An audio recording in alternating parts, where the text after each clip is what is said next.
ඉන්දිකා ඕ කවුද? මෙන්න මේ ජයන්තත් මෙතන ඉන්නවා අරක කතා කරගන්නවා. මොකද්ද? හරි ගානක් කියන්න හැලුනේ අරකටනේ. හරියට ගානක් කියනවා ජයන්තත් ඉන්නවා.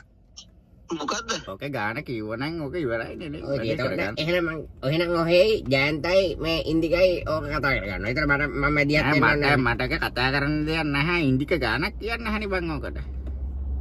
මොකද්ද කියන්නේ මොකද්ද? ඔහෙ මේ ඉන්දික බා හරි ගාන කියහම් බා. මොකද්ද? අර බලහන් ඉතින් ගාන කියන්නද වැඩේ. නෑ මට ඕක මම මැදිහත් වුණොත් තමයි නේ ඔයි. ඉන්දිකයියේ මොකද්ද කියන්කෝ? මොකද්ද කියපන්කෝ? මම මැදිහත් වුණොත් ඕක අර මේ කේස් ඔහෙ ජයන්තයි ඔහෙ කතා ජයන්තට මං කියලා තියෙන්නේ. මොකක් ගැනද ඔය කියන්නේ? නෑ දැන් ඕකේ ගාන කතා කරගත්ත නම් හරියට ඔය වැඩේ කරලා ඊට පස්සේ ඉන්දිකටනේ කේස් මොන මගුලක් කියන්නේ? මොකද්ද කියනකො කියවන්නේ මොකද්ද ඔය? අරකේ අපි කතා කරේ පෙරීදෝයි. මොකද්ද පෙරේද කතා කරේ? තු අම්මේ අපෝ ඒ ලිංගට මතක නැහැ. බලහන් ඉතින් වැඩක් කරන්න බෑනේ හෝ.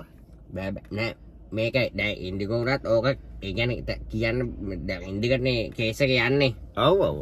එහෙම වුණොත් ඒක හරියන්නේ නැහැ. උඹ ගානක් කියහන් ඉන්දික. ඔය වැඩේ කල ඉවර කරන් බා. මොන මගුලක් ගැනද ඔය කියවන්නේ? නෑ මේ දැන් ගාමිනිය බං ඕකට අදිනෝ. දැන් දවස් දෙක තුනක් තිස්සේ ඕකට අදිනෝනේ. මොන මගුලේ යනද මොකේටද? ඔය වැඩේ ඉවරයක් කරන්න හරිනේ බං.